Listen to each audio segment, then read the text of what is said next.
Prime Minister, St. Vincent and the Grenadines, the Honorable Dr. Ralph Gonsalves, Honorable Minister of Home Affairs and General Secretary of the People's Progressive Party, Comrade Clement Rohi, members of Cabinet, members of Parliament, members of the Diplomatic Corps, I recognize our friend here from Cuba, distinguished ladies and gentlemen, and let me recognize our First Lady, Mrs. Deolachmi Ramatar, our Prime Ministerial candidate, Mrs. Elizabeth Harper, distinguished ladies and gentlemen. On behalf of the Cheddi Jagan Research Center, I extend a warm welcome to each and every one of you to this annual Cheddi Jagan Lecture Series. A special welcome is extended to our guest speaker, the Honorable Dr. Ralph Gonsalves, who has taken time from his busy schedule to share some of his thoughts on the life and work of this outstanding politician and leader, the late Dr. Cheddi Jagan. This is the 15th such lecture being hosted by the Center, and we are indeed delighted that we have been able to have over the years persons of high standing to deliver these lectures. The list of presenters is long and impressive and include names such as our President, Donald Ramatar, former President Bharat Jagdeo, Prime Minister Samuel Hines, General Secretary of the party, Comrade Clement Rohi, veteran trade unionist and politician Aston Chase, Caribbean intellectual and academic Dr. James Millett, trade unionist and politician Mr. Chester Humphrey, well-known Caribbean journalist Earl Bousquet, Ambassador Rudy Nsanali, Professor David Davidine from the University of Warwick, among several others. We are particularly pleased that we have been able to get Prime Minister Ralph Gonsalves to do this year's lecture. Dr. Jagan, as we know, was a dominant figure in the political landscape, not only in Guyana, but also in the Caribbean and on the world stage for almost 5 decades. The topic of today's lecture, Dr. Jagan, his nationalism, regionalism, and his internationalism, is indeed very appropriate and relevant, having regard to his multidimensional aspects of his personality, his thought processes, and his worldview. Along with his wife Janet, they have influenced and shaped the thinking of a countless number of persons, not only in Guyana, but in the Caribbean and beyond.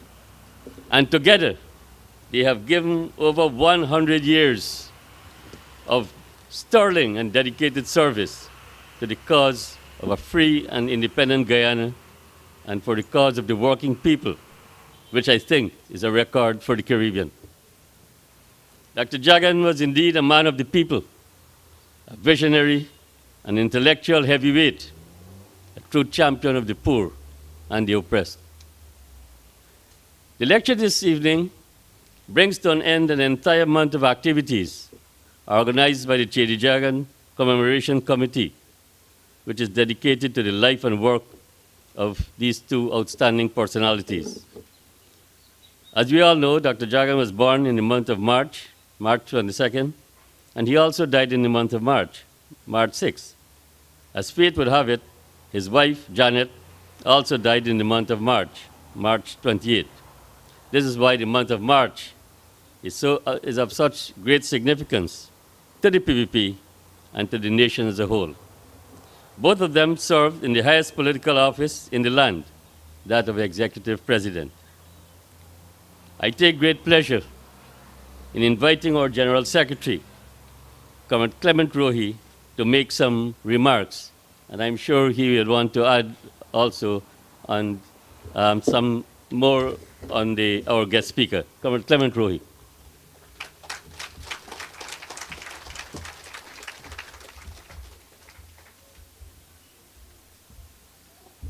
Thank you, Comrade Haidar. Good afternoon, everyone. First Lady, Prime Minister candidate, other candidates of the People's Progressive Party, Civic, distinguished representatives of the Diplomatic Corps. I noticed the sisters of Dr. Jagan and other relatives here as well.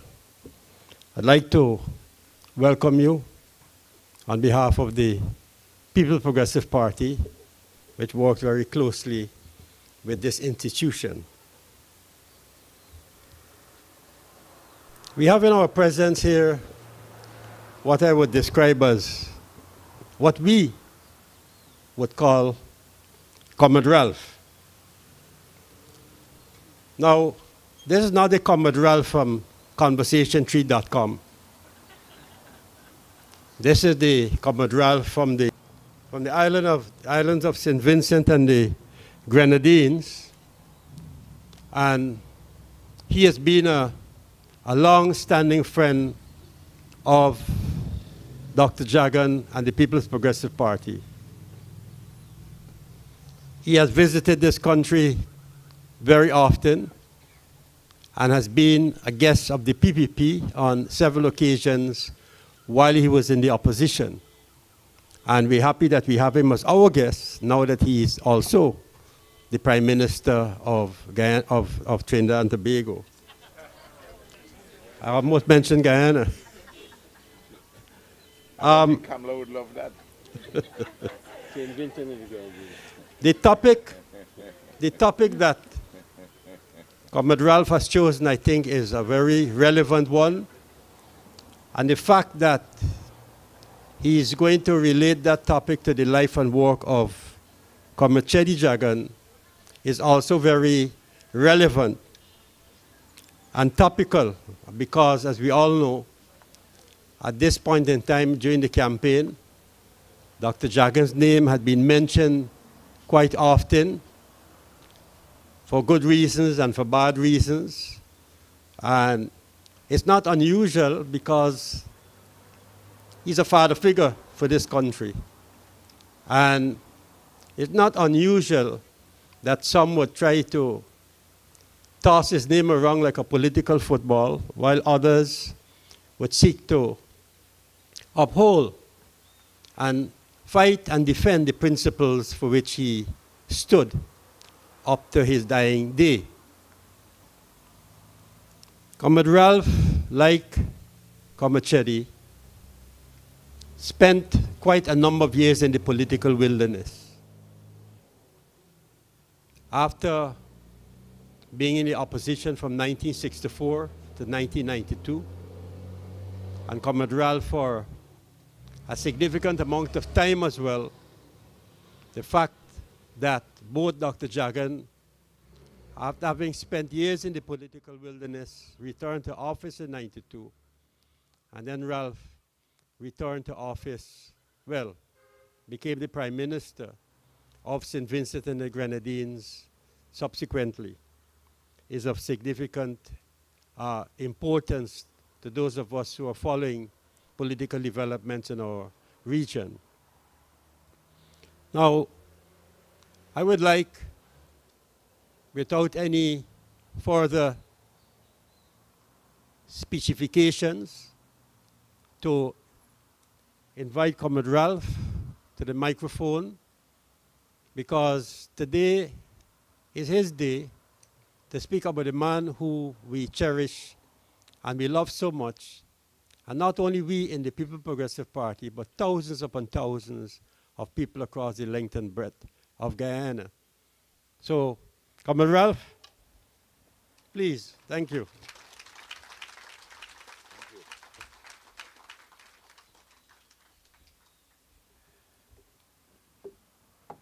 Comrade Chairman,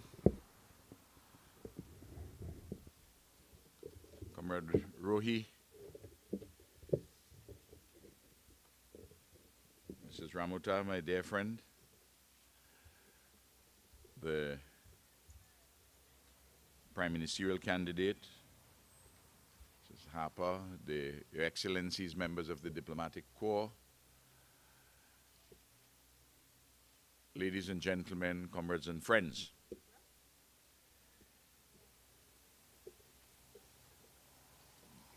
This is not the first time I'm speaking in public in Guyana. I have spoken on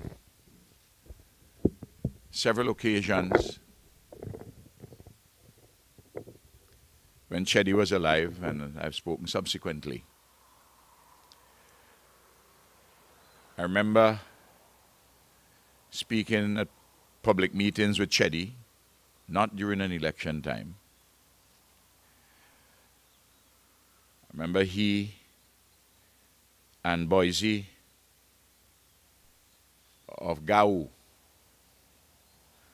the Guyana Agricultural Workers Union, invited me to address GAU's convention 38 years ago in Enmore. A number of the young people here, most of the crowd here, there was not a thought of their conception, immaculate or otherwise. Of course, because of the length of time I have been around in politics, this year is 47 years that I'm a political activist, and I'm the longest serving member of parliament currently in St. Vincent and the Grenadines, and I have been a participant, candidate in every single election since independence in 1979. And in August of this year, I will be 69 years old. And the average lifespan of a Vincentian male is 74.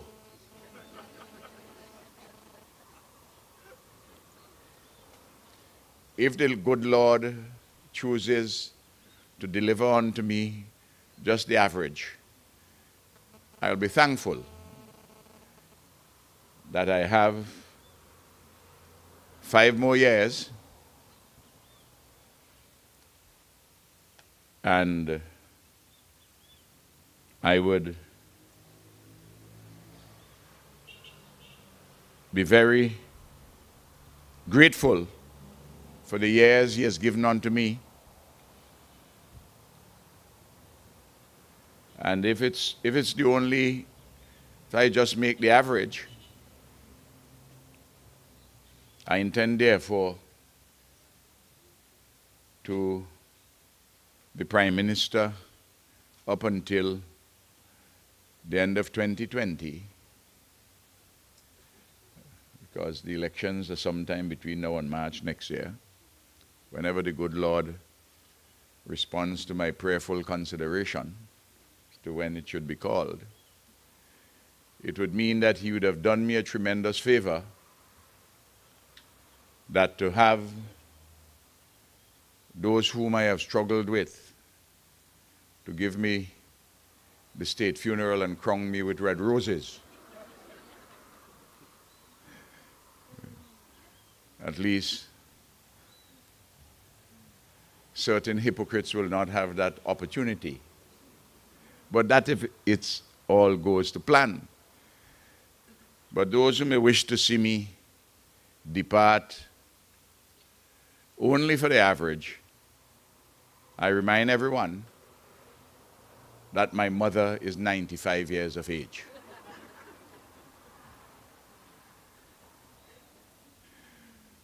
That must be some cause for providing trepidation to those who may wish my job. Though clearly I do not intend to be here until I am 95.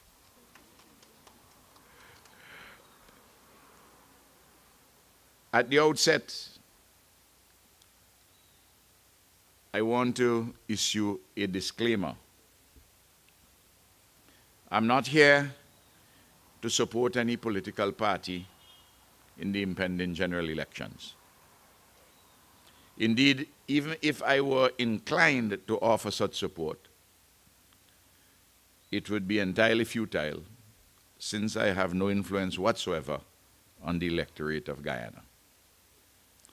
Further, I have good friends in the several political combinations contending for political office, and I thus have no desire either to embarrass or disappoint any of them.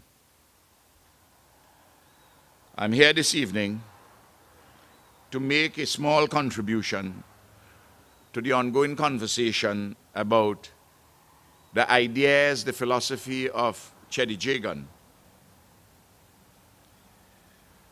and more particularly his perspectives on nationalism, regionalism, and internationalism.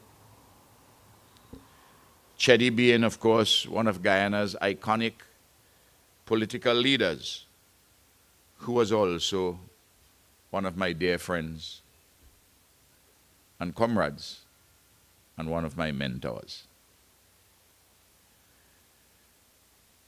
By way of introducing this subject, I think it is safe to assert that Cheddi Jagan's life experiences undoubtedly fashioned his vision, his philosophy, his socio-cultural outlook, political programs and policies. His remarkable intellect and selfless persona shaped his predispositions and ideas. It can be said, as was said of the prophets Isaiah and Jeremiah and the Apostle Paul, that he was set apart from his mother's womb to be what he became.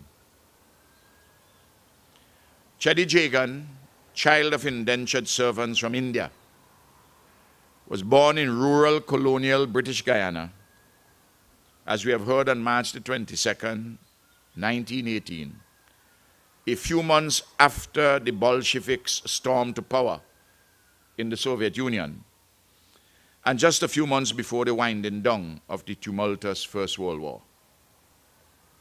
He died, as we have heard also, on March the 6th, 1997, shortly before his 79th birthday, as the serving President of the Republic of Guyana. By then, the Soviet Union had disintegrated after some 70 years of overrule by a communist party, which along the way had strayed from several of the theoretical precepts of its foundation gospel, Marxism-Leninism. By then, too, that is to say at Cheddi's death, the People's Republic of China had evolved from the condition of a poor, underdeveloped country to become a global economic powerhouse, having ditched Mao Zedong's great leap forward of socialism in China for a modernizing capitalism under the political leadership of a communist party. At Cheddi Jagan's death, too, a rampant imperialism under the guise of modern globalization was in the process of consolidation, led by monopoly capital in the United States of America, Europe, and the so-called emerging markets. These emerging markets in hitherto underdeveloped countries on the periphery of imperial hegemony. A confident and even boastful global capitalism, enwrapped in the liberal democratic garb of the Washington Consensus, declared itself triumphant and even proclaimed, in the words of one of its transient high priests, that, quote, the end of history, unquote, the world's ideal had arrived. And any of you who are familiar with the work of Francis Fukuyama would know the analysis contained therein. Meanwhile, while we are told it was the end of history and the world's ideal had arrived, millions globally, millions of people globally were still starving. Global diseases, communicable and non-communicable, were spreading at an alarming rate. Mother Earth was being despoiled as man-made climate change caused the alteration of weather patterns and threatened man's existential condition. And multiple wars rage across the world amidst heightening political instability globally. In 1918, when Cheddi Jagan was born, there was hardly a radio in his rural village, and not many in capital city Georgetown. There were few motor vehicles in Guyana, and technological development was at a low level. When he died in 1997, mobile phones were becoming widely available, and within a few years after his death, they were everywhere in the hands of everyone. The streets of Georgetown had become clogged with motorcars and SUVs and trucks. Information and other modern technologies had revolutionized the production processes as human ingenuity, science, and technology enhanced the level of development of the means of labor and the productive forces generally. In Cheddi Jagan's lifetime, momentous events left their mark indelibly on him. Much of this story has been told in his insightful book, The Western Trial, The Fight for Guyana's Freedom, first published in 1966, with revised editions in 1971 and 1975. Cheddi Jagan's socialization in colonial British Guyana, his professional training and living as a student in the United States of America, his embrace of radical ideas and socialism in the 1940s and thereafter, his anti-colonialism and anti-imperialist struggles in Guyana and the Caribbean, his political leadership in colonial and independent Guyana, and his political partnership and family life with his dear wife Janet have all made him who he was, a political titan.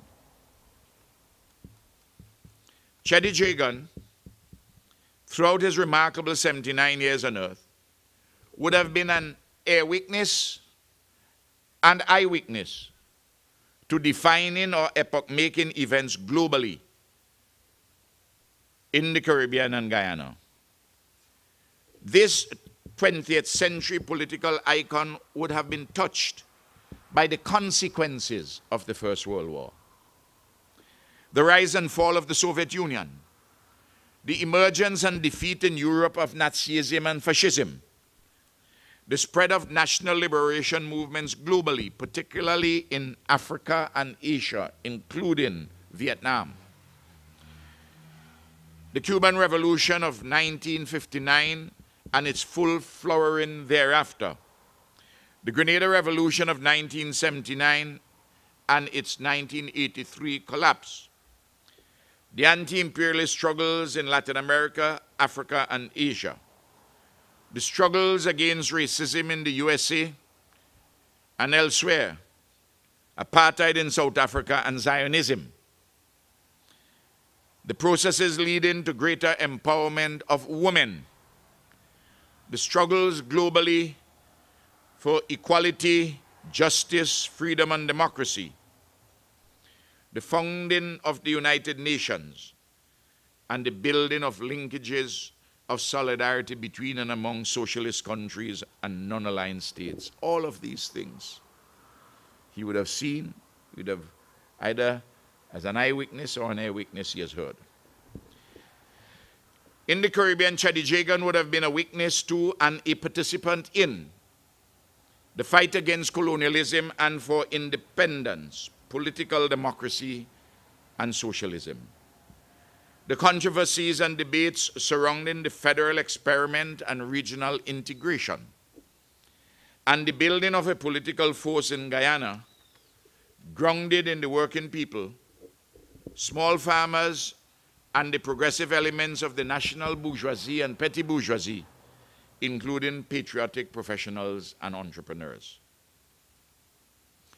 In the process of his political praxis, that is to say, the marriage of theory and practice, in Guyana, Cheddi Jagan spearheaded the establishment of the People's Progressive Party in 1950, led the PPP in an historic nationalist triumph at the polls in 1953 and then again in 1957 and 1961, and much later in 1992.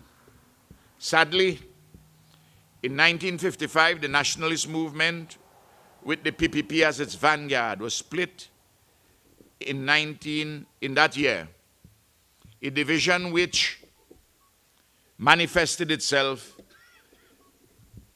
in a racial bifurcation, Indian and African. Cheddi Jagan and his PPP were removed from office after 133 days following their 1953 electoral victory, removed by the British government's ignoble and imperial suspension of the Constitution of British Guyana.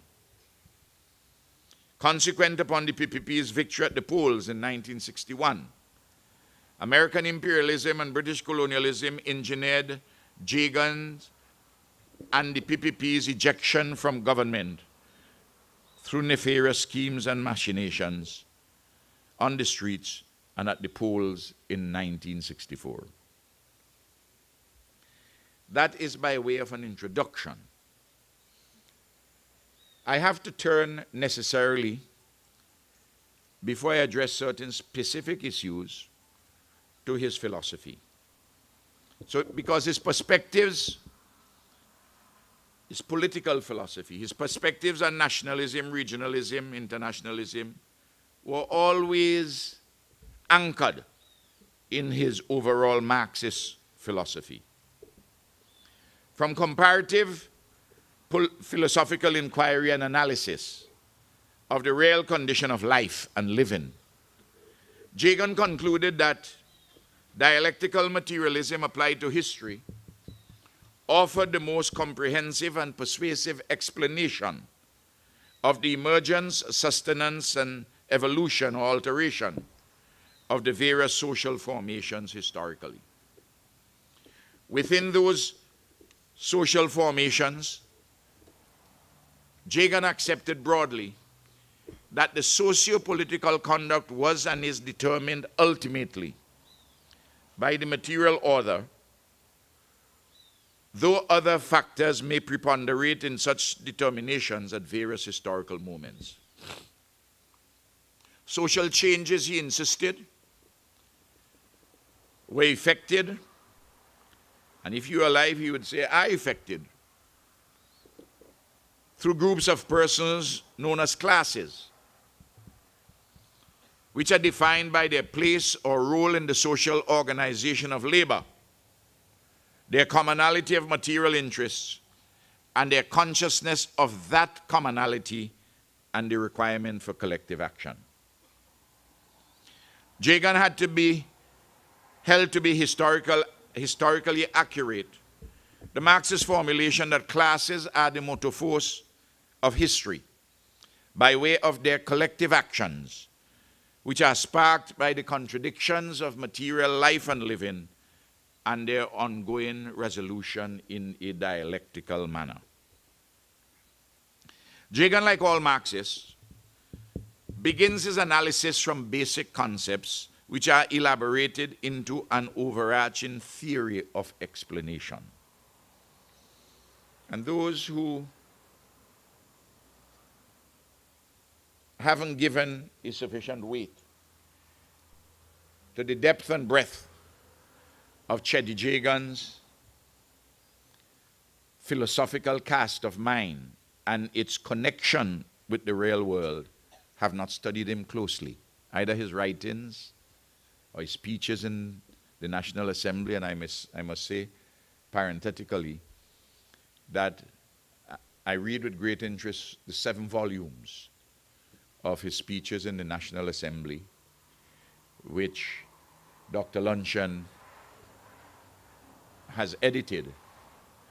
And I want to thank those from your institute who sent them for me some time ago. And I read them. I don't want you to say to yourself, well, this man probably doesn't have a life. Why is he reading 7 volumes of Cheddi's speeches from 1947 to the present time? Well, I urge you to read them too. If you take an hour or two less at 7:04 and spend a little time reading and studying Cheddi's speeches, you may find it to be a very profitable exercise. And in time, you would love it more than a Heineken or a Stag.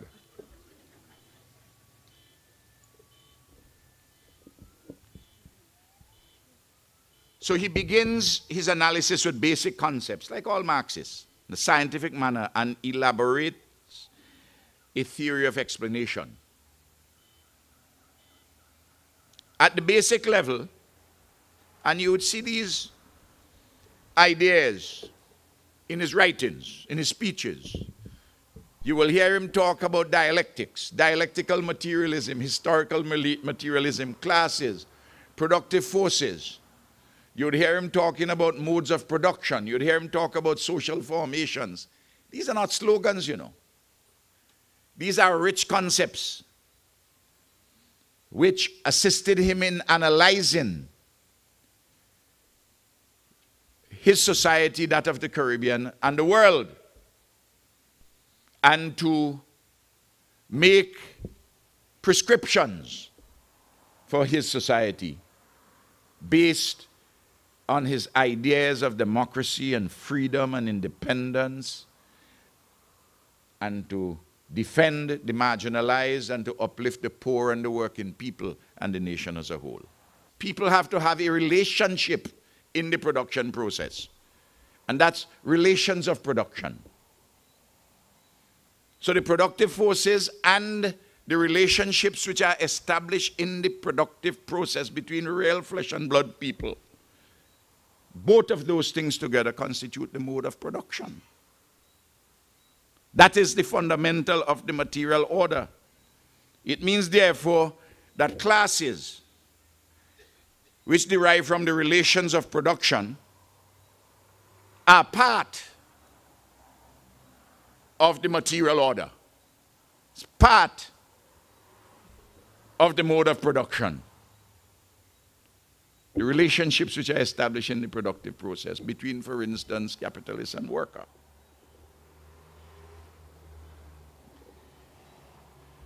But the social formation, which takes its name from the mode of production, is not just that material order, but ideas and beliefs and customs and religion and laws.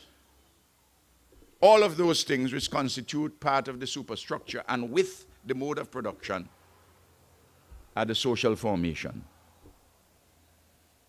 And out of Europe, Marx had concluded that modes of production had moved in successive stages with higher levels of the development of productive forces.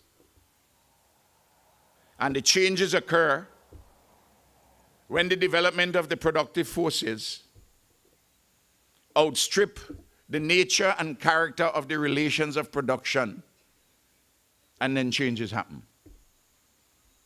Slowly, over time, but may happen in a cataclysmic manner, quickly. You can't predict how the changes will take place. You can't do it with mathematical precision. All you have to do is to use the basic science and apply it. This is what Cheddi taught. Of course, I don't have to refer to a note to his central ideas,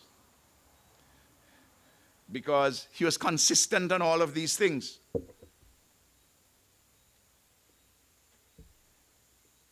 And when people say, well, he wasn't interested in developing the country, only talking about these ideas. Well, what productive forces are about? Is to lift the development of the productive forces to improve people's lot and to alter the nature of the relations of production, to have a greater sense of equality and oneness between people. Those are the prescriptions which flow from the analysis, you know. And amazingly, those who do not have a rich form of that analysis would tell you that he was simply an ideologue. But their embrace of the Washington Consensus is not ideology, it's science. And there's a lot of hocus pocus.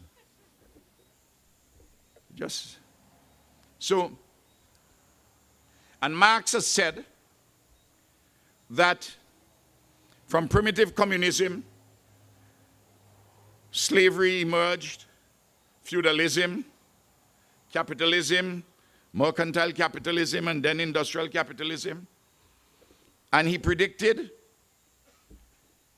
that socialism will emerge as a consequence of the contradictions arising out of the workings in the material order, understood through the dialectics, through dialectical materialism, finding manifestation in real flesh and blood people who are in classes to make the change.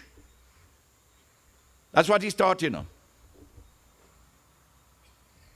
And I'm sure you all have these discussions at your institute. Now, anytime you hear a man or a woman says, I don't believe in ideology, that itself is an ideological position. Because it comes from a different perspective of life and a different analytical frame. Sometimes that can lead you even to nihilism, nothingness. And for those who said, well, all that Cheddi did was to ape what Marx wrote. Well, how could it be that he aped what Marx wrote? He used the analysis and he applied it to Guyanese and Caribbean conditions and said, which is obviously part of the historical facts, which Walter Rodney would have written a great deal about too, that there was nothing called feudalism in Guyana or in the Caribbean, and primitive communalism by the indigenous peoples. They hold all the land in common and work together. And it's during a period of time that some surplus was being created, and then you had the changes. But the changes were not yet fully into another mode of production. By the time the Europeans made contact with us,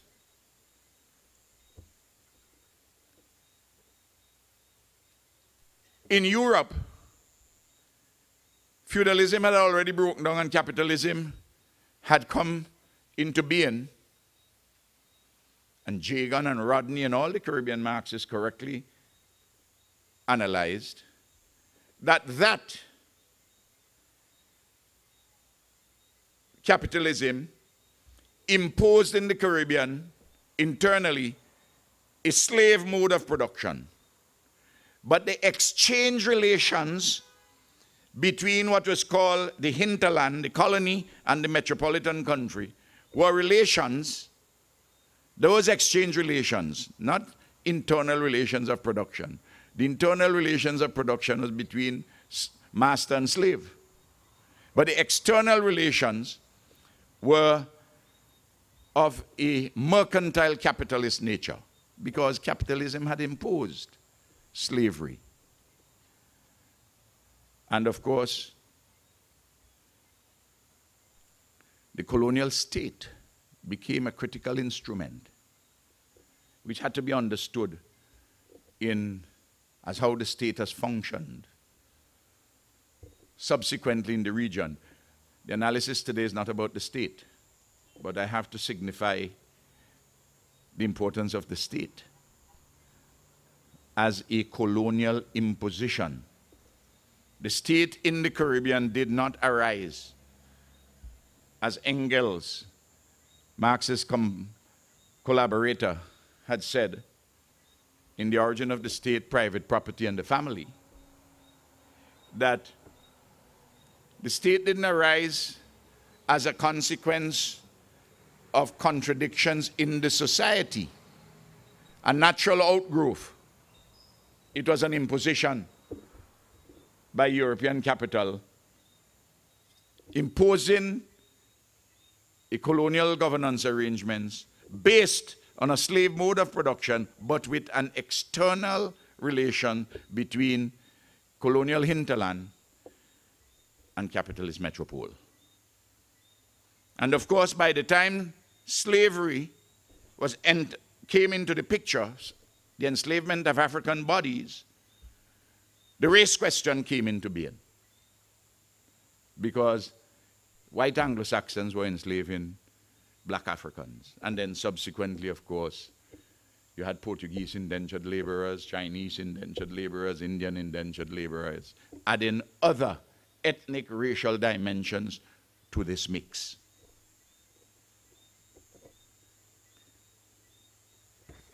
Now, so over time, the mode of production changed.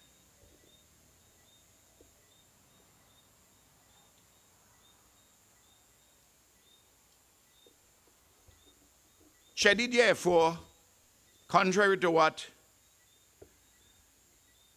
was said by some, he didn't adopt by rote the stages of the evolution of society as laid down by Marx, because that was the conclusion that Marx drew from applying the principles of dialectical materialism and historical materialism in the European context. Cheddi would have used those principles within the Caribbean context and looked at the real world and came to conclusions which were not precisely the conclusions as in Europe.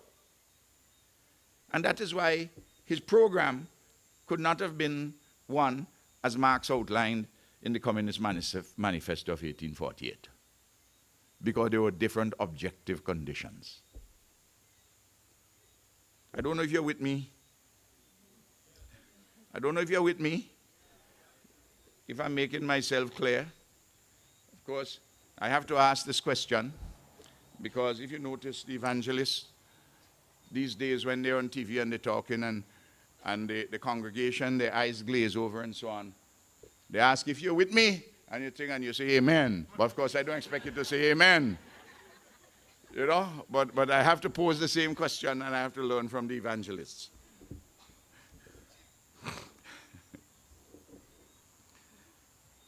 So,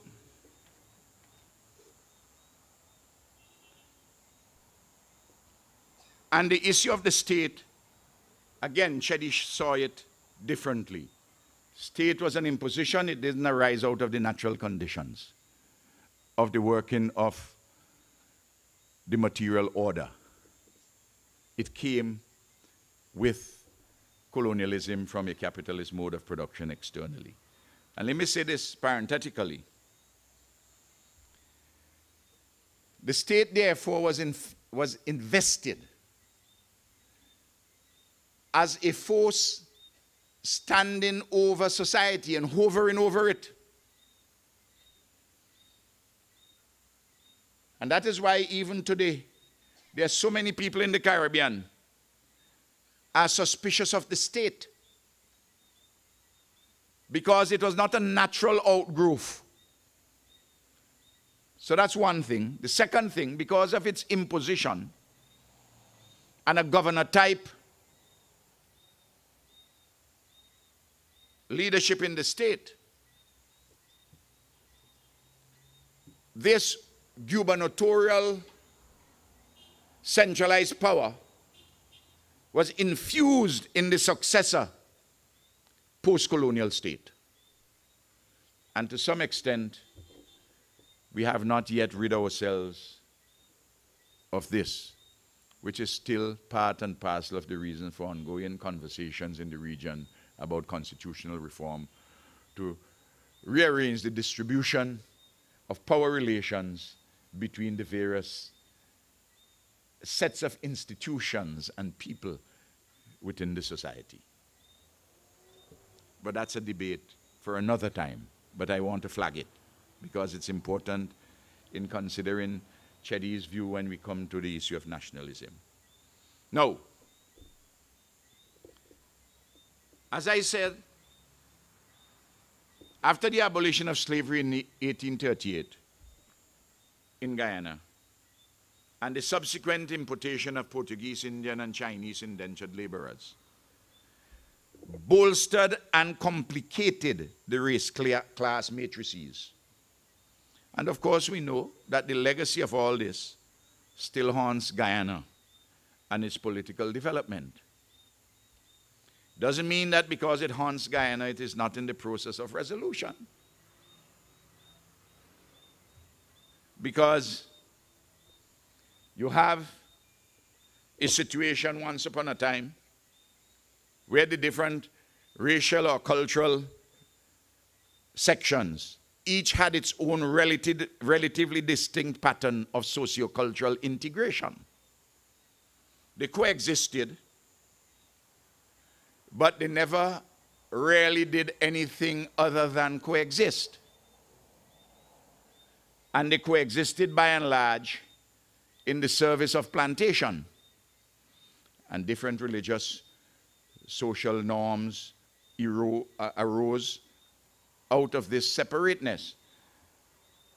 But the very productive process and capitalism made sure, and something called biology, because to the extent that contending races or the various ethnic groups, for instance, if you were to take the men, to the extent that any of them had any prejudices in their minds about this or that racial or cultural section, they locked their prejudices in their minds so that their loins would be unaffected, and therefore biology has produced some interesting results, which facilitates the process of ongoing social integration. So there are several processes of work, and of course, NGOs and trade unions, we could come to that, and other institutions which facilitate integration.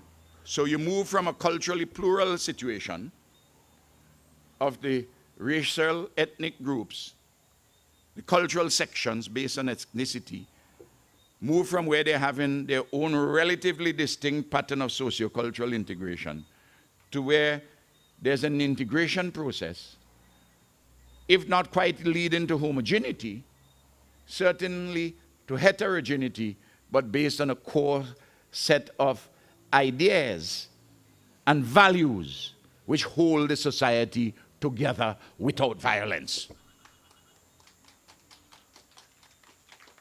Very important to have the analysis, you know, and Cheddi has all of this in his writings, you know. I'm only praising for you. So when persons say that Jagan was a Marxist of a kind who overemphasized economic and class considerations and didn't take into account ethnicity, I said, these people haven't read Cheddi. They haven't. And what I want to do, as the evangelists tend to do, is to go to the text. And nothing like going to the text rather than getting a commentary about what somebody says he said. Because very often, some of those who caricatured what he said, never read him. And you know what hearsay is? First of all, first-hand hearsay is bad. Then second and third and fourth-hand hearsay. And the lawyers will tell you, even first-hand hearsay is not admissible in evidence, save and except if it accords with one of the well-known exceptions to the hearsay rule. Much less to when you have third and fourth and fifth hand, and then it becomes solidified as myth. And then persons who speak of him because of the association with him give a very jaundiced and caricatured account while presenting themselves as apostles and followers of the icon. And they can't even tie the man's shoelace.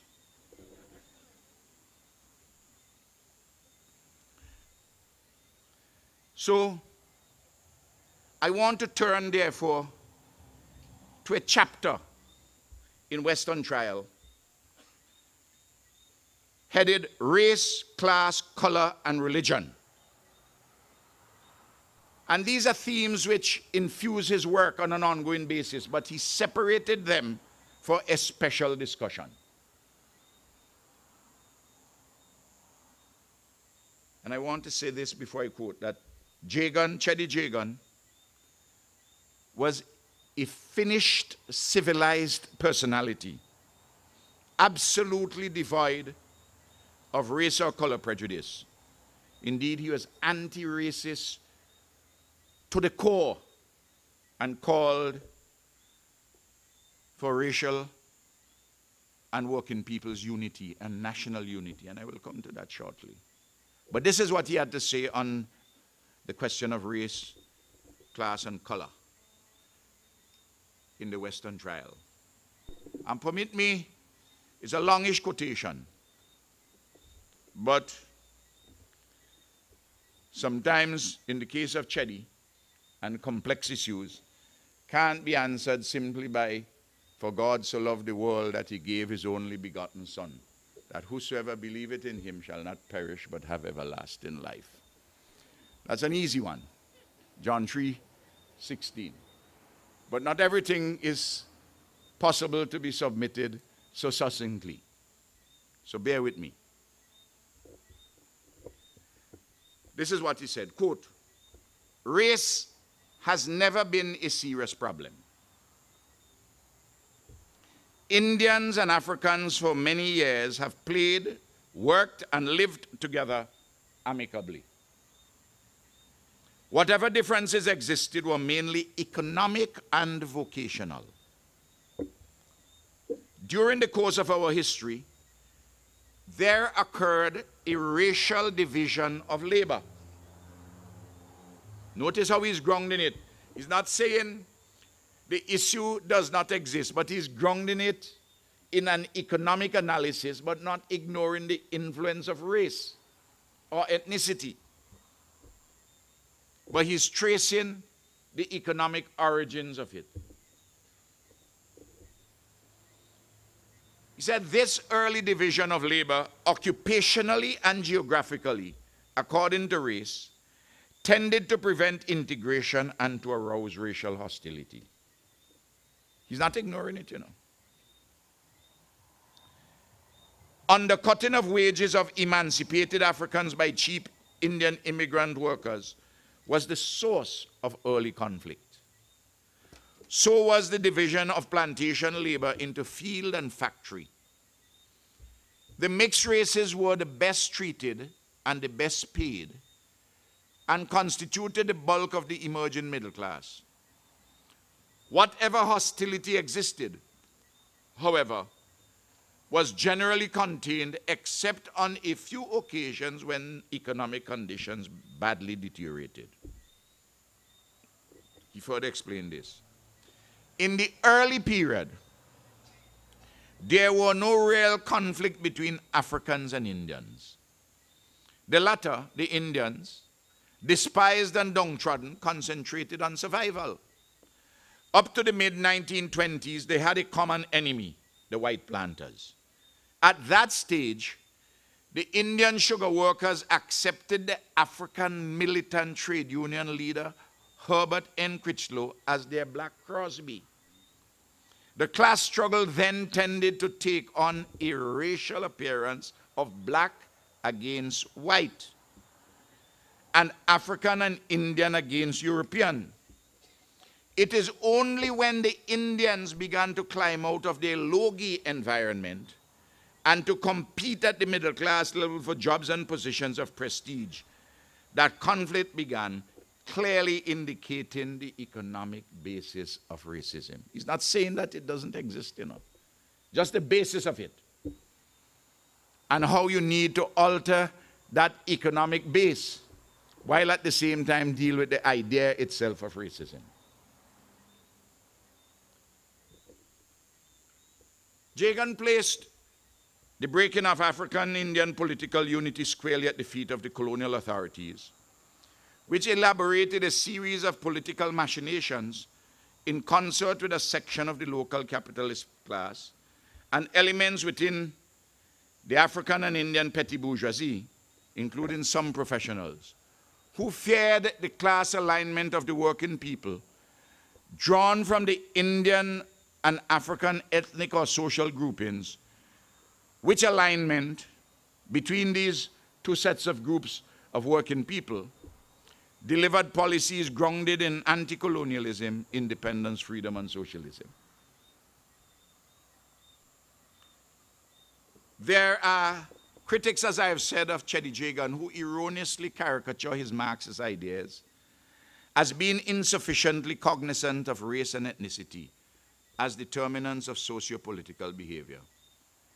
These critics contend that he was too slavishly wedded to crude economic determinism, which was at odds with the racial bifurcation in Guyana society.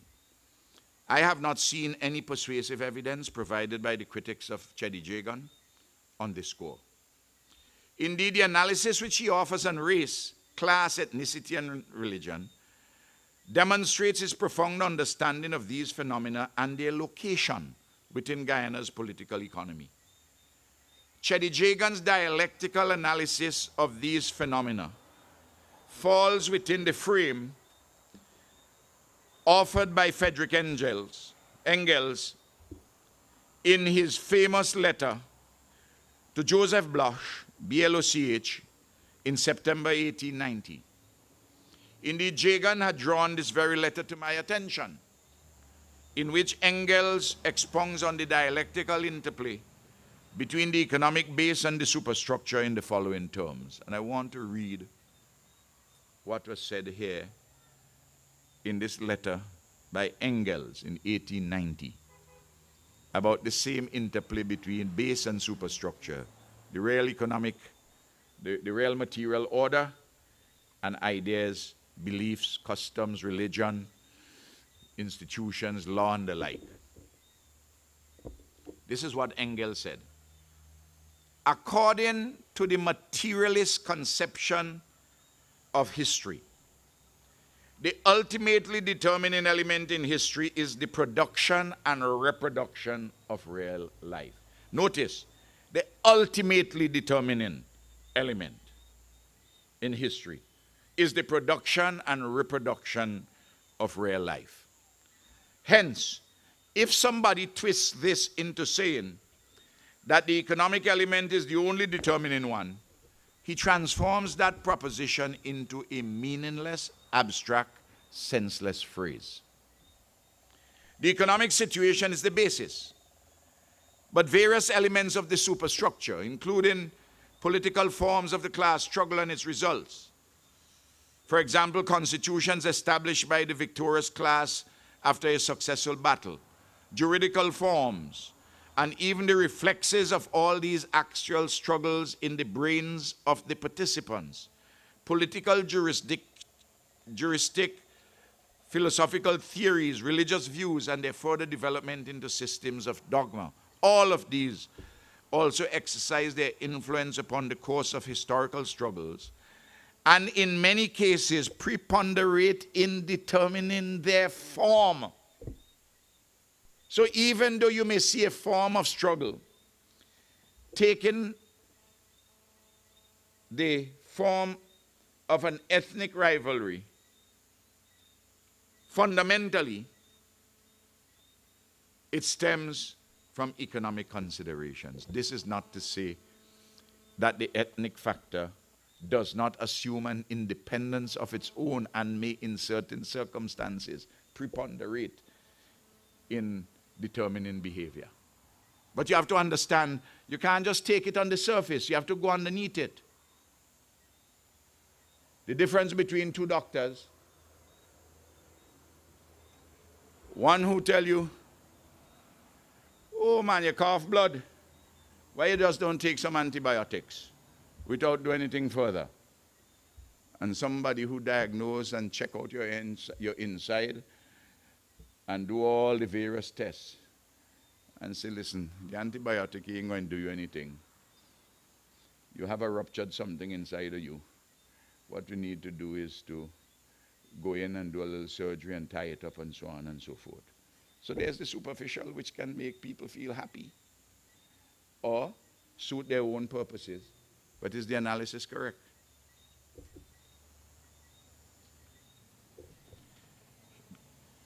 Engels goes on, there is an interaction of all these elements in which, amidst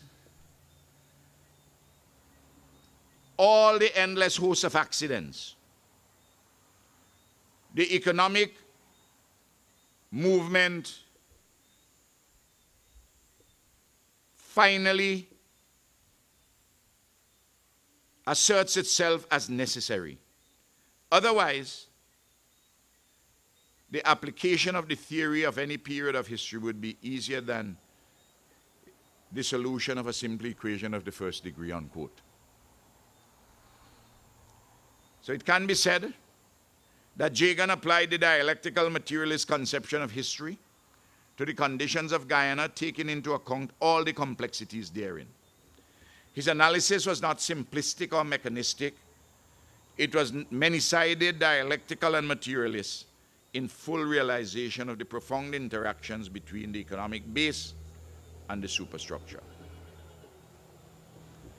Having given the background of Cheddi, broadly speaking, his philosophical position and the central body of his ideas, we turn now to his praxis, theory and practice, relating to nationalism, regionalism, and internationalism. And I do so as parts of a composite whole, which itself is more than the sum of the individual parts. Jagan's praxis on these matters stemmed from his Marxist analysis of society and the necessity and desirability to dismantle capitalism, establish and consolidate Guyana's independence, build regional and international solidarity, and fashion a transition to socialism in the shortest possible time. In the epilogue to the 1975 revised edition of Western Trial, Jagan sketched what he called, quote, an all-embracing anti-imperialist pro-socialist strategy involving the following elements: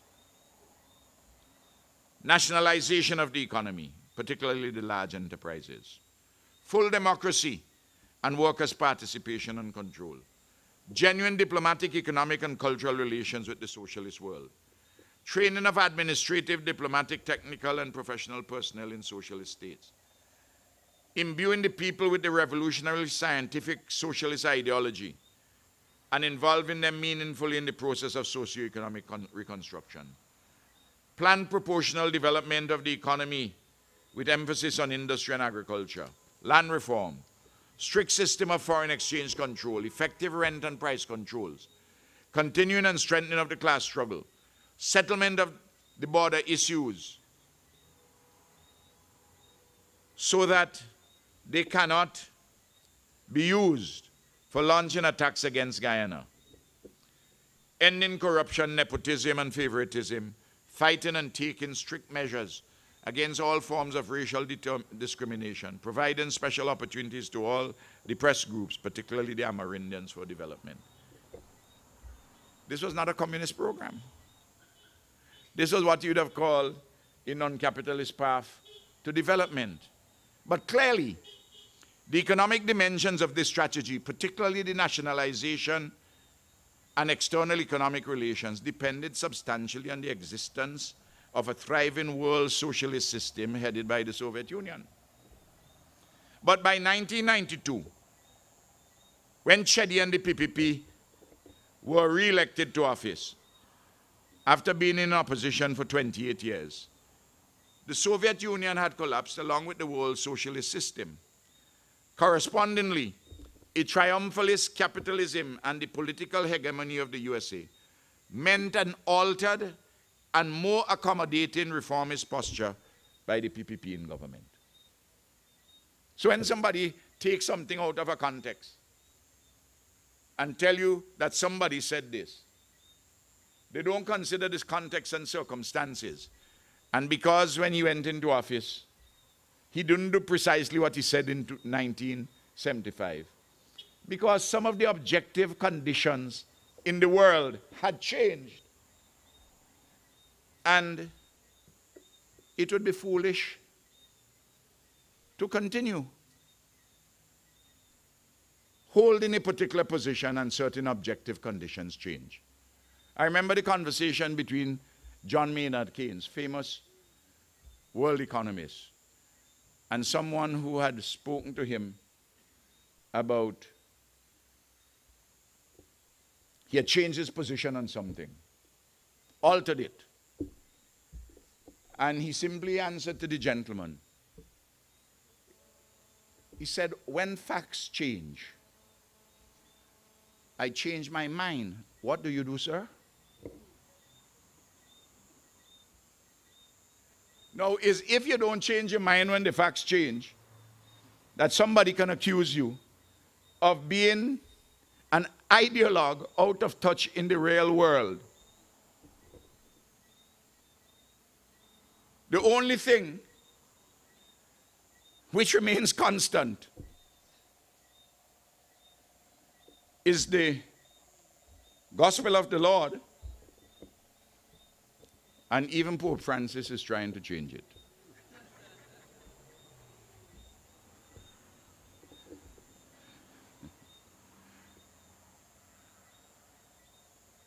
I hear they're saying the same thing about Raul in Cuba.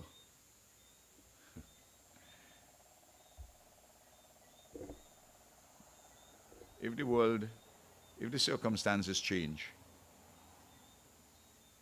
You see, there are some people who believe in order to reach the top of Mount Roraima, you have to go by a straight line. Because geometrically, the shortest distance between 2 points is a straight line. But try to climb Mount Roraima or Mount Soufrière, which is a smaller mountain in St. Vincent, by a straight line. It is necessary and desirable to take zigs and zags. And when you take them nevertheless keeping your eye on going to the top of the mountain. And you try to get there in the shortest possible time using the most efficacious means. But the same persons who will critique you for taking zigs and zags are the same ones who will tell you you are being impractical. But when you do certain things because certain circumstances have changed, they come down on you and saying that you're not being consistent. But you have to deal with the real material order and do that analysis in a scientific sense. You know, when Lenin devised the new economic policy in the early 1920s, there are people who assaulted him intellectually, but he had already predicted that that sort of a thing will happen by writing an interesting pamphlet entitled Left-Wing Communism and Infantile Disorder. But strange enough, the very left-wing communists who want to pretend that they are so pure, they don't know what purity is. And they beat their chests, but where do they end up?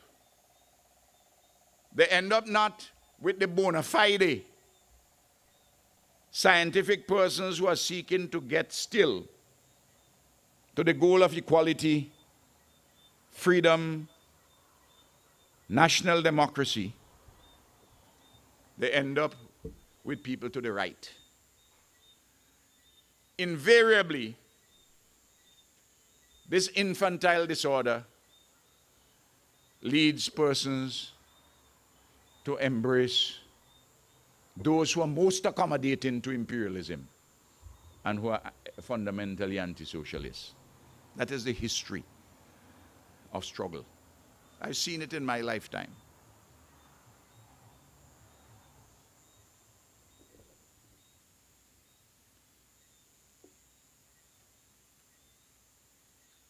Obviously, when the facts change, alterations in one's strategic and tactical approaches necessarily must be altered.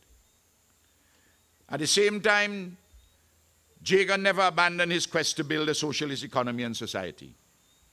He looked for the requisite spaces, always in practical terms, to pursue this quest in the economy, education, health, housing, the development of the productive forces generally, the construction of a non-racial and more equitable society, the building of democracy and popular participation, regional cooperation, and foreign policy.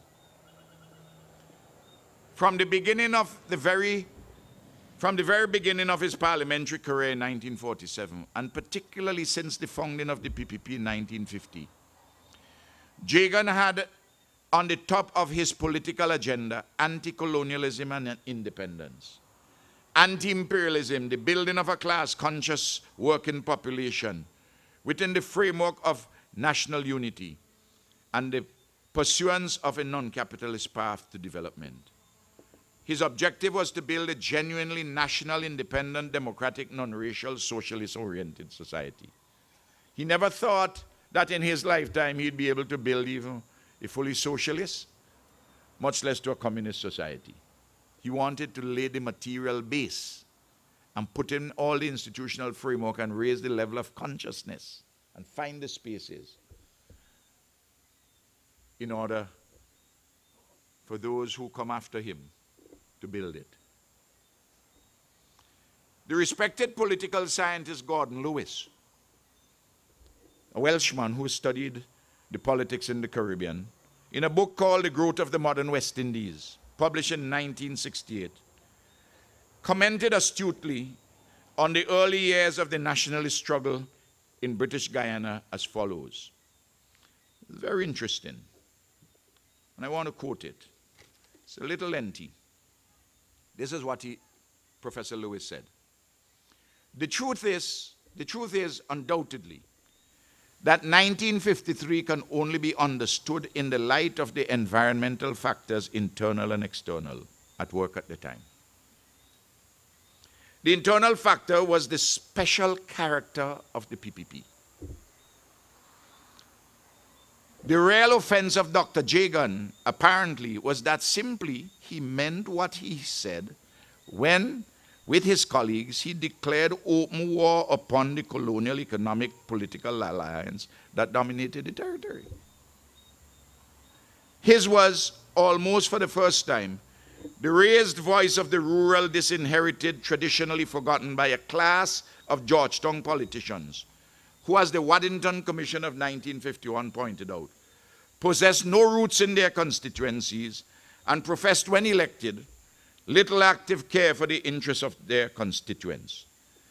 As the new leadership saw the problem, it was open to serious doubt as to whether a colonial instrument like that of the 1953 reforms, in which they held, that is, the nationalists in the PPP, held a shadow of power, while British officialdom held the substance, could either facilitate or permit the fundamental changes they wanted. As indeed they really did want. This was not a case Barbados style of colonial labor parties using left-wing phraseology in the service of mild reform. The PPP in brief, and I'm continuing the quotation, was interested primarily in the total transfer of power, less so in implementing its reform program. The British political mind, basically gradualist, could neither understand nor tolerate such an unpardonable violation of its democratic mythology. The external factor at work was, of course, the climate of international affairs in the 1950s. For Guyana was, in fact, the victim of the Cold War. Imperialist culpability here is undeniable. Much of 1953 and after was caused by the imperialist need to smash the remarkable unity of the Guyanese African-Indian majority. At the same time, of course, the disintegration of the popular movement precipitated by the imperialist interventionism had its own roots, sui generis, of its own special cause in the nature of Guyanese society, unquote. Cheddi Jagan always saw the British suspension of the Guyana Constitution as part and parcel of imperialism's worldwide quest in the post-World War period to contain or roll back nationalist or socialist-oriented reforms, as exemplified in Arbenz, Guatemala, and Mossadegh's Iran, among others. The condition of British Guyana consequent upon the imperial suspension of the Constitution in 1953 prompted the exceptional Guyanese poet of national liberation, Martin Carter, to write in 1954 in his classic, I Come From the Nigger Yard, the following apt words, quote, I come from the nigger yard of yesterday, leaping from the oppressor's hate and the scorn of myself. Notice the formulation. Put yourself in the context. This is beautiful. I come from the nigger yard of yesterday, leaping from the oppressor's hate and the scorn of myself. I come to the world with scars upon my soul, wounds on my body, fury in my hands. I turn to the histories of men and the lives of the peoples. I examine the shower of sparks, the wealth of dreams. I am pleased with the glories and sad with the sorrows, rich with the riches, poor with the loss. From the nigger yard of yesterday, I come with my burden. To the world of tomorrow, I turn with my strength. Notice the dialectical interconnection comes from yesterday with his burden. But he possesses strength. The Guyanese, anti-colonialist fighter. To the world of tomorrow I turn with my strength. Despite the arraignment of all the colonial imperialists and most of the local capitalist class against Jagan's PPP, it prevailed comfortably in the general elections of 1957 and 1961. After the electoral triumph of 1961, the American government, through its Central Intelligence Agency, in conjunction with British colonialism and local collaborators in Guyana, set about actively to destabilize the PPP government.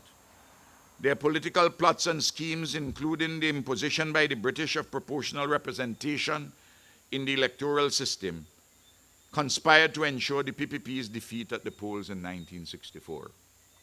The story of all this is well told in the Western trial, in Jagan's parliamentary speeches, and in scholarly works such as Stephen Raby's book, and it should be read by the young people, entitled U.S. Intervention in British Guyana, A Cold War Story. Jagan's PPP was to endure opposition for 28 years, as I have said, until their electoral victory in 1992. But in 1975, Jagan saw the national struggle ahead and said this. This is what, in 1975, he was in opposition for 11 years. And he saw what lay ahead, and he was there for another 17. This is what he said. Quote, "The real need is seen by us for forging a new weapon, a better disciplined and ideologically sound party, to wage a relentless, many-sided battle on all fronts, political, ideological, economic, cultural, for genuine independence. Whatever the obstacles, cost, and sacrifices, we will continue to work for racial and working class unity and the banner of unity and struggle. Struggle against those who vacillate and support imperialism, and unity with those who fight for democracy, freedom, and socialism. Those who say that we are irrelevant, that we are finished, should be reminded that the same tune was sung after the dark days following the rape of our Constitution in 1953, and the breakaway by the right and left opportunism in 1955 and 1956. But we won in 1957 and 1961. Today, though defrauded and cheated, we remain the strongest force in the country. Difficulties there will be. The battle will be long and hard, but win we will. History and time are on our side. That is 1975. And you have to wait for 17 years. At the age of 74, Jagan became president of Guyana in 1992 when the PPP won handsomely free and fair elections. Nearly 5 years later, Cheddi Jagan died. The PPP has then remained in office for nearly 23 years, thus far, under the leadership, as we know, respectively, of Janet Jagan, Bharat Jagdeo, and Donald Ramutar. I want to say this. Notice how Cheddi formulated the matter. Whatever these obstacles, cost, and sacrifices, we will continue to work for racial and working class unity and the banner of unity and struggle. Struggle against those who vacillate and support imperialism, and unity with those who fight for democracy, freedom, and socialism. So if somebody turns that and says that Jagan was fighting for unity, and leave it at that, that was only half of the equation. Unity and struggle. Look at what he's for unity with. Unity with those who fight for democracy, freedom, and socialism, and struggle against those who vacillate and support imperialism. Let's bear this in mind when you hear a lot of unity talk.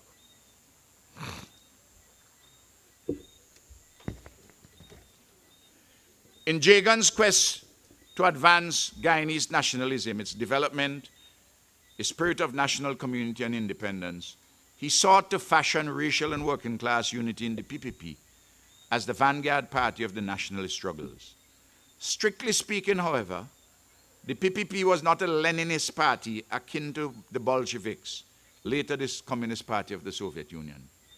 The PPP has never been a narrowly based party with a membership drawn only from ideologically grounded Marxist-Leninists. It was decidedly not a party of professional revolutionaries, based on the strict criteria of a Leninist vanguard party. Further, although Cheddi Jagan and several of his principal lieutenants were Marxists, the PPP's leadership circles also contained revolutionary Democrats and advanced social Democrats who are not Marxists, even though they studied Marxism. The PPP has always been broad-based with a membership committed to independence, democracy, freedom, internationalist solidarity, socialism, and a non-capitalist path to development. To be sure, at various periods in PPP's history, under Jagan's leadership, the party strengthened its ideological clarity, organizational basis, and its commitment to democratic centralism. Cheddi Jagan was conscious of the necessity and desirability in the circumstances of Guyana to build a broad-based political party, though not a wash-your-foot-and-come outfit. Clear criteria for membership were established, but not Marxist ideological purity. This was not a prerequisite, although the bulk of the leadership were Marxists who studied and applied Marxism to the conditions of Guyana. I just want to say this. There's a man who walked this earth over 2,000 years ago. His name was Jesus Christ. This man had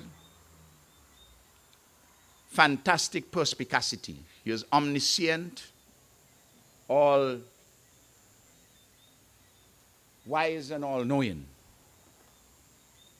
And he chose the most selective party, the Jesus party. He chose 12. He had his own criteria laid down from the ancient books. Among the Jewish people, and added some ideas from the new covenant, covenant of grace.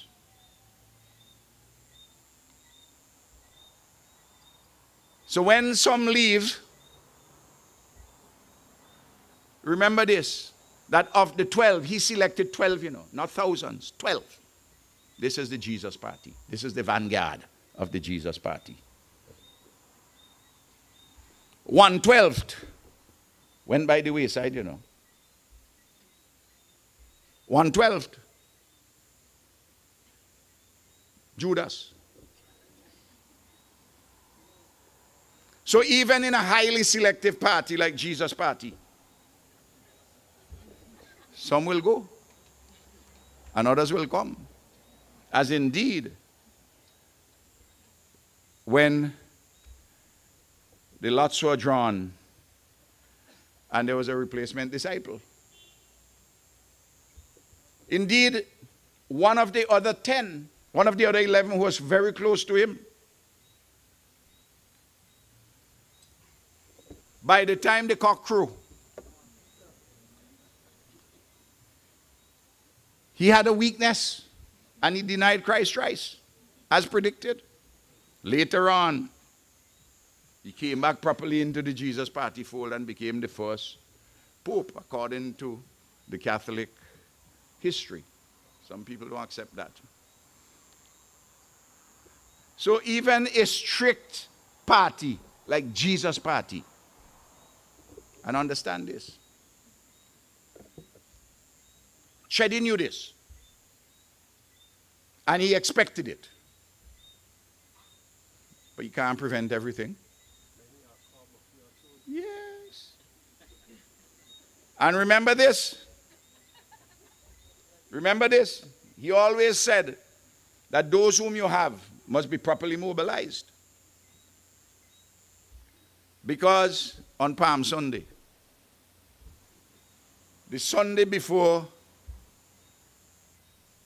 the crucifixion on Good Friday, when he was leaving Galilee and walking, going to Jerusalem, he knew where the donkeys were, and he sent for one. Bring one and let me ride it. As he was riding it, there was a multitude, we are told in the Gospels. They threw palms on the Messiah had come. That's Sunday. Monday, same Jerusalem. Tuesday, Wednesday, and Thursday, the Jewish high priests and their various allies went to Pilate, the governor. At first, Pilate didn't want to do anything. Then he washed his hands. And put a fellow who had been involved in taking property for the Jewish cause and injuring and killing a few people, Barabbas. And when the moment arrived, in the same Jerusalem, when they say which one you should free, Barabbas' party was mobilized, but Jesus' party was not mobilized. In the walk from Galilee to Jerusalem, Jesus' party was mobilized. They put palms. But on Friday of the same week, Barabbas' party was more mobilized. They say, free Barabbas. And crucify he who says he's king of the Jews. Well, Cheddi always talked about mobilization. You laugh, eh? Well, the messages are there, you know. You have to think about them. It is important to note, in my view, that Cheddi Jagan learned his Marxism in the USA and not in the Soviet Union. A little noted fact. And he was wedded to the strategic approach of building socialism by way of parliamentary democracy. Interestingly, his profound commitment to parliamentary and participatory democracy placed him at odds with British and American imperialism, who paid lip service to democracy in Guyana, but who turned askance against the substance of democracy. It's a strange thing, eh? Remember, they said that here is this communist who you elect him, there'd be no democracy. But he's the man who at every turn showed himself committed to parliamentary democracy. And the high priests of democracy at number 10 Downing Street and in the White House, who were formally embracing of democracy, are the ones who engineered the undermining of democracy in Guyana. Jagan the Marxist was the quintessential Democrat. The imperialists and colonialists acted in profoundly undemocratic ways. Cheddi Jagan's principal Marxist formulation of unity and struggle led him in the late 1970s and 80s to elaborate the praxis of critical support for the People's National Congress government of Forbes Burnham. Undoubtedly, there were salient features of Burnham's domestic and international agenda, which were nationalist and anti-imperialist. These received Jagan's support. At the same time, he criticized those aspects of Burnham's public policies which he considered to be anti-national and too accommodating to imperialism. Regionally, Jagan was from the beginning to the end of his life a staunch defender of the Cuban Revolution. His speeches in and out of Parliament were unequivocal on this point. Examples of this abound. I want you to turn to his parliamentary speech on the motion on timber concessions to Cuba in November 1960. His contribution shortly after Guyana's independence in the parliamentary debate on foreign policy, and his presentation to Parliament on the sabotage of Cubana flight number 455 in November 1976, and his verbal blast at the United Nations against the criminal American blockade and the subversive activities against Fidel and Cuba. Although Cheddi Jagan saw Guyana as part of a wider Caribbean civilization, he was throughout most of his career, political career, unsupportive of much of what was trumpeted as Caribbean integration. As a Caribbean man steeped in internationalist, socialist, and working people solidarity, he stood askance against what he saw as window-dressing Caribbean unity, which he considered served the interests of monopoly capital and its political promoters. His bitter experience taught him that the Caribbean leaders who advocated deeper regional unity either remained silent or sided with British colonialism when the British government, without any reasonable justification, save and except a romantic Churchillian imperialism, suspended the Constitution of British Guyana and thus removed Jagan's PPP from office in 1953. The only political party, the only major political party in the region which denounced the subversion of the Constitution of British Guyana and the trampling of the will of the people, was Ebenezer Joshua's People's Political Party of St. Vincent. Unsurprisingly, Cheddi Jagan greeted the West Indies federal venture with extreme skepticism. He advocated a genuine, popular, independent federation, not a colonially devised structure to set the stage for neocolonialism. When Guyana, Barbados, and Antigua and Barbuda unveiled the initiative of the Caribbean Free Trade Area, CARIFTA, in the aftermath of the Federation's collapse, Jagan was unimpressed. His contribution to the parliamentary debate on the CARIFTA agreement in Guyana's parliament on the 29th of December 1966 is instructive. Jagan's position was laid out as follows, quote, "We would like to make our position very clear. We say that unity is necessary, but not unity at any price." Notice every time he addresses unity, whether it's internal or regionally. We say that unity is necessary, but not unity at any price. There are all kinds of unity. As we see it, this unity, that is to say the CARIFTA unity, which is limited to 3 relatively small territories, will hardly achieve anything.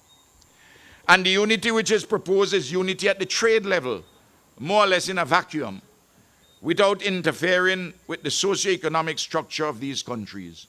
So we have mixed feelings on the whole question.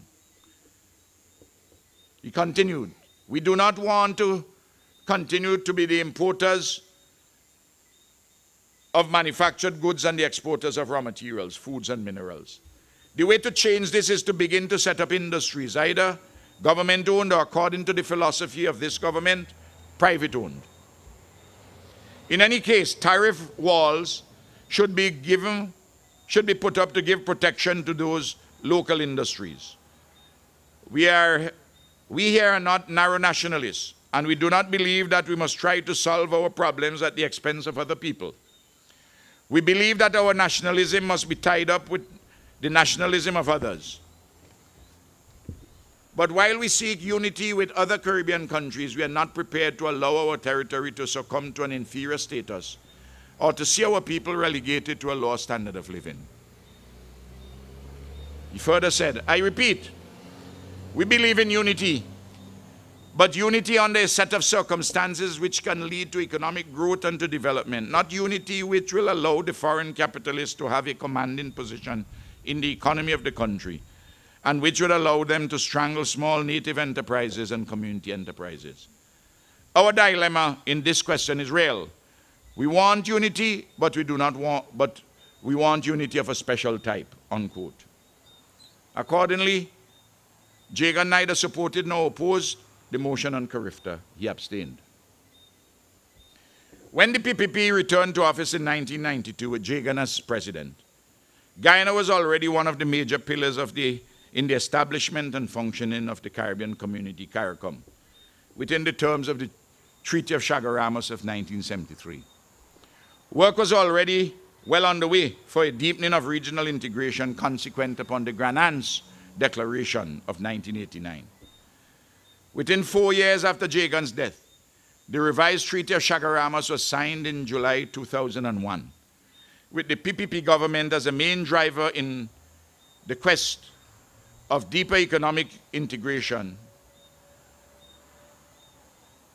of a single market and economy,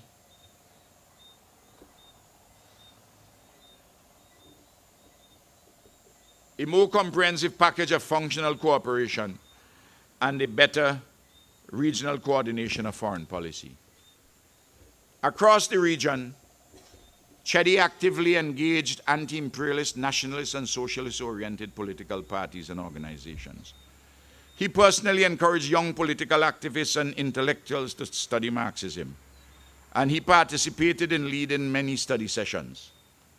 I have personal knowledge and experiences of this in Jamaica, Barbados, and St. Vincent and the Grenadines. Internationally, Jagan's PPP was formally aligned to communist, Marxist, socialist, and revolutionary democratic political parties. He was the leader of socialism in the Anglophone Caribbean and supported proletarian internationalism, national liberation movements, and anti-imperialism with commitment and a sense of duty. I want to finish off by making a few comments about Jagan's leadership, to kind of tie up and with some directions for the future. Not directions relating to your impending elections, of which I have absolutely no say, and I'm not here for that, as you have heard all that I have spoken on. Cheddi Jagan was a leader of extraordinary quality.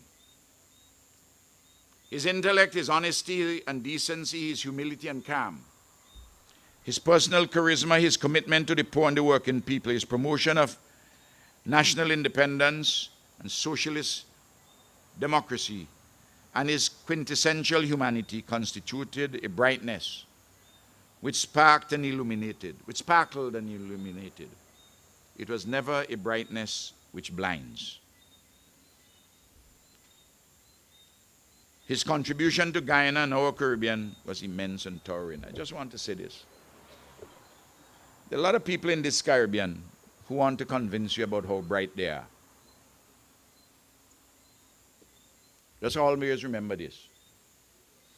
When you hear a man proclaiming how bright he is,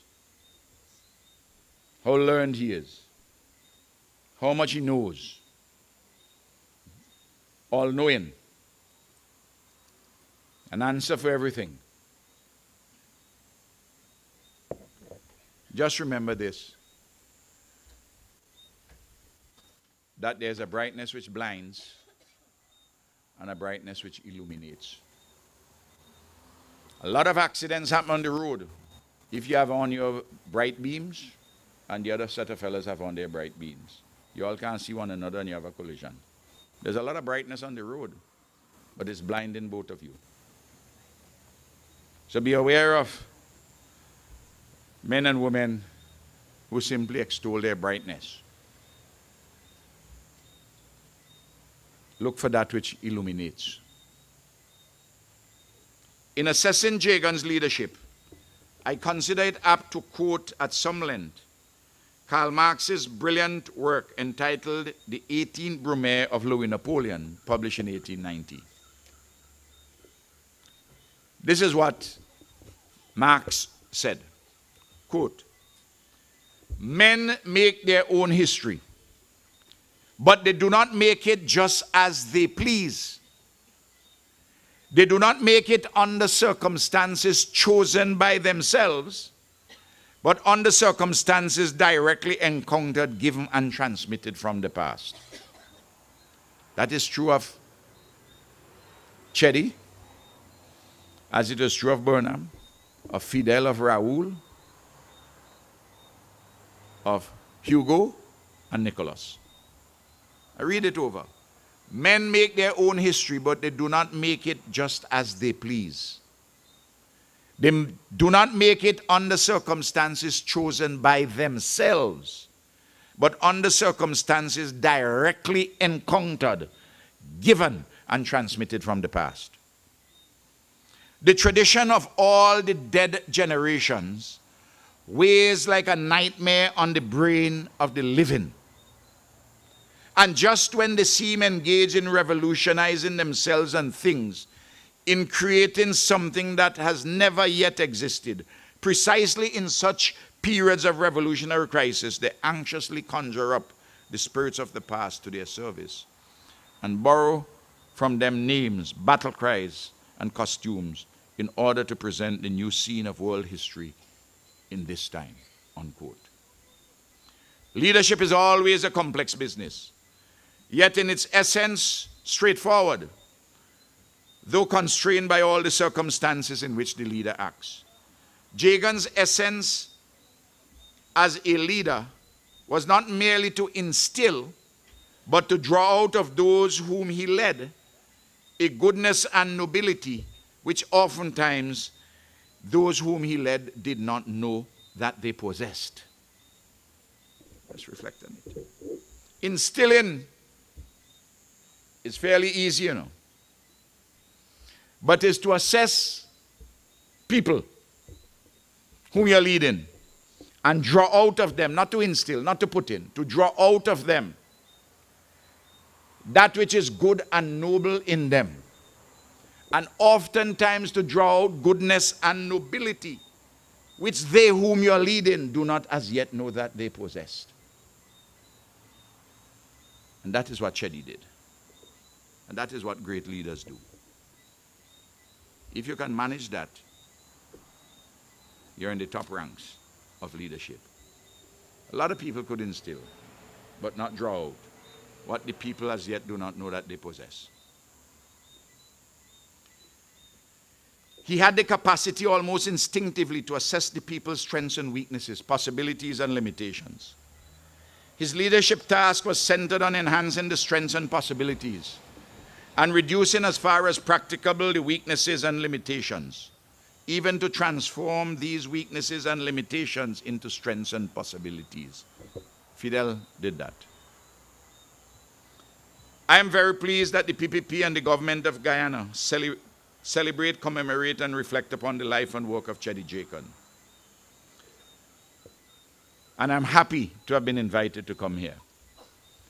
In several countries of our Caribbean, many distinguished former leaders are in these times of a triumphant or triumphalist neocolonialism, are the objects of mere genuflection as distinct from admiration and genuine love. Some of these former leaders are treated as veritable deranged uncles to be tucked away in the attic of the very house of luxury which many ungrateful successors have inherited. Often second and third generation successors in politics, the state bureaucracy and the private sector, whose elevation are a direct or indirect consequence of the opportunities created by the former leaders, whisper in embarrassment at the very mention of their path-breaking forebears. These new arrivants, with such ingratitude, invariably put themselves on an ignoble path of opportunism in the service of a beguiling neocolonialism. In time, they would learn the error of their ways. If they do not, the people would teach them an unforgettable lesson that ingratitude is worse than witchcraft. That's why I'm so happy that we are here remembering Cheddi.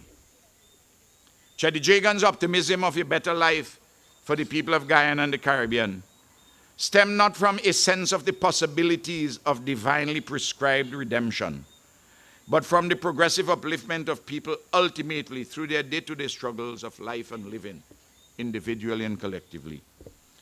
This optimism of Cheddi Jagan and his bequest to us of a comprehensive framework for the study of our political economy and the way forward out of our contemporary travails and challenges.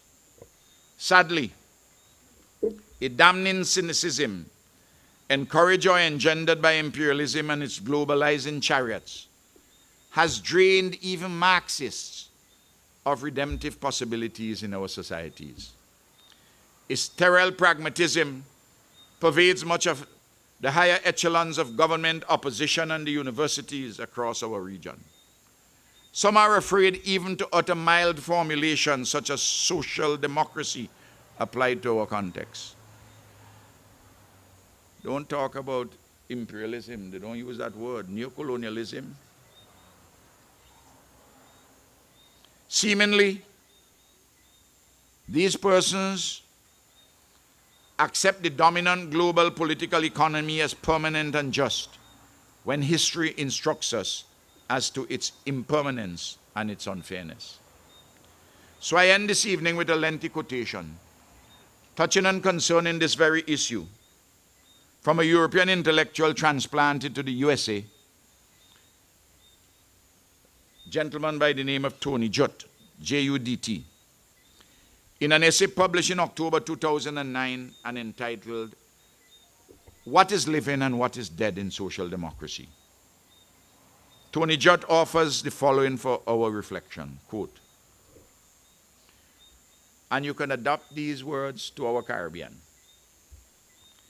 Why is it that here in the United States we have such difficulty even imagining a different sort of society from the one whose dysfunctions and inequalities trouble us so? Why we have such difficulty in imagining a different sort of society? We appear to have lost the capacity to question the present, much less to offer alternatives to it. Why is it so beyond us to conceive of a different set of arrangements to our common advantage? Our shortcoming is discursive, he goes on to say. We simply do not know how to talk about these things. To understand why this should be the case, some history is in order. As Keynes once observed, a study of the history of opinion is a necessary preliminary to the emancipation of the mind. For the purposes of mental emancipation, I propose that we take a minute to study the history of prejudice, the universal contemporary resort to economism, the invocation of economics in all discussions of public affairs. He goes on to say, for the last 30 years, in much of the English-speaking world, when asking ourselves whether we support a proposal or initiative, we have not asked, is it good or bad? Instead, we inquire, is it efficient? Is it productive? Would it benefit gross domestic product? Will it contribute to growth? The propensity to avoid moral considerations, to restrict ourselves to issues of profit and loss, economic questions in the narrow sense, is not an instinctive human condition, it is an acquired taste, unquote. Allied to this narrow arithmetical economism is the profound failure of our creative imagination about our possibilities in our region. We have by and large not only embraced cynicism as an abiding philosophical premise, we have become wedded to incrementalism, the handmaiden of a sterile pragmatism.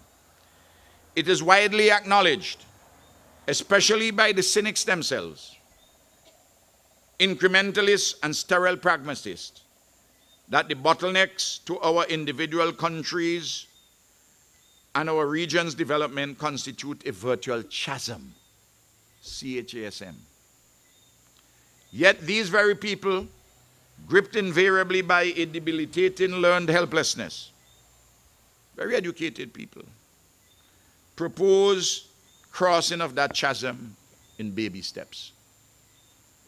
But baby steps, metaphorically, would ensure that you plunge ignominiously to the base of the widening gorge. Chasms can only be crossed by leaps. In developmental terms, this means leaps of faith in the people. And that faith must be made perfect, made complete with works. I have learned all this and more from Cheddi. Thank you.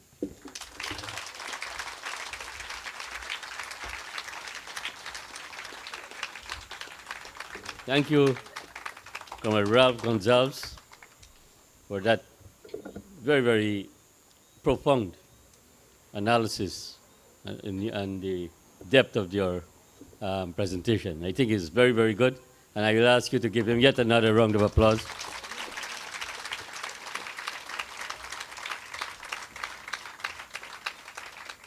As he spoke, I recall my own student days, not at the University of Guyana, but at the Akrobe College of Social and Political Studies, which is an institution, an education institution run by the People's Progressive Party. I think a lot of the concepts that he spoke about are very, very interesting. And I would want to encourage those of you who may not have had the benefit of studying in very detail these concepts, that you may want to join in our Akrobe program.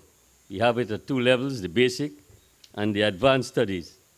And I thought he did an excellent job in bringing out all of these concepts. I know it's difficult to talk about Dr. Jagan and all the dimensions, his nationalism, regionalism, internationalism, in a lecture of this 1 or 1.5 hours. But I thought he did an excellent job, and we are very grateful for his presentation. I think what came out of the lecture is Dr. Jagan's dialectical mind, the way he saw interconnections, and the whole concept of dialectical and historical materialism. I think these are very, very profound concepts, and it goes to show the extent to which Dr. Jagan was able to apply theory to actual practical situations. Theory is not, especially some people feel theory is sterile, but Marxism, Leninism has never been a dogma, something to slavishly apply to any society, but a guide to action, a tool of analysis. And I think that is exactly what Dr. Jagan was able to do successfully in his attempt to correctly analyze situations and to define situations. He was what I will call a true visionary. Vision is the ability, that capacity to see beyond your own time. The ability to see things not as they are, but as they will be. And I think he was absolutely correct in his analysis of Dr. Jagan. And I thank him very much. I think that there is a little presentation that the General Secretary would want to make to our esteemed presenter, and I will call on him now to make that little token of appreciation on behalf of the party.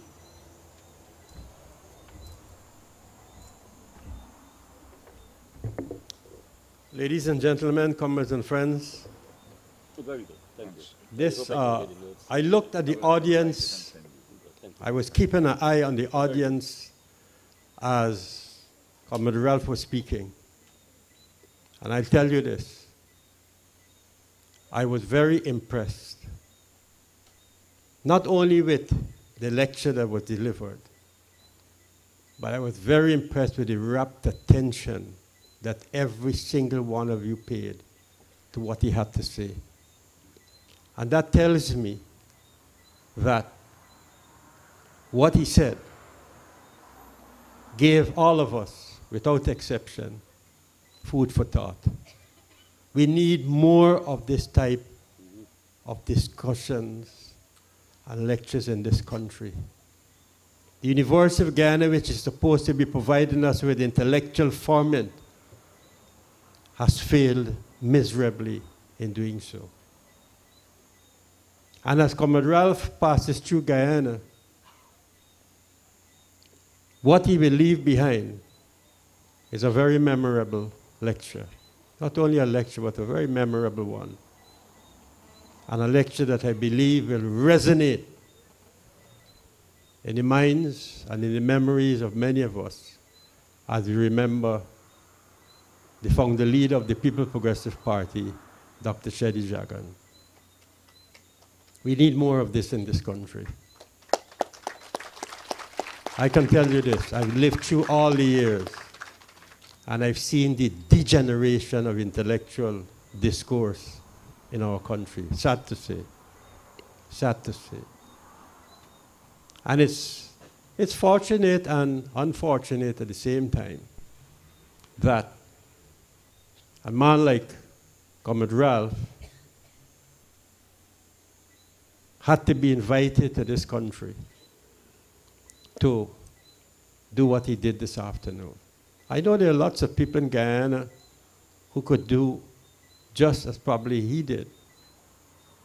The only problem, he's a prime minister of a country, but we only have one prime minister and one president in Guyana. And we only have one prime ministerial candidate and one presidential candidate in Guyana. But I believe there are many people out there, as Ralph said, who we have to bring out the best in them.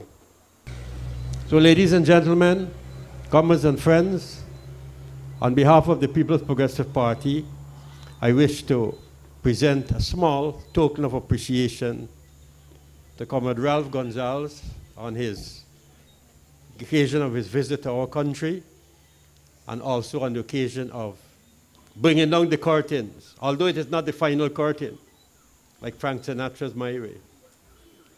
This is not the final curtain on Cheddi Jagan. His memory will continue to live on, and so will yours. So on behalf of our party, I'd like to present this little token of appreciation to you, and to say that we will always appreciate and remember this lecture. Thank you very much. Thank you, comrade.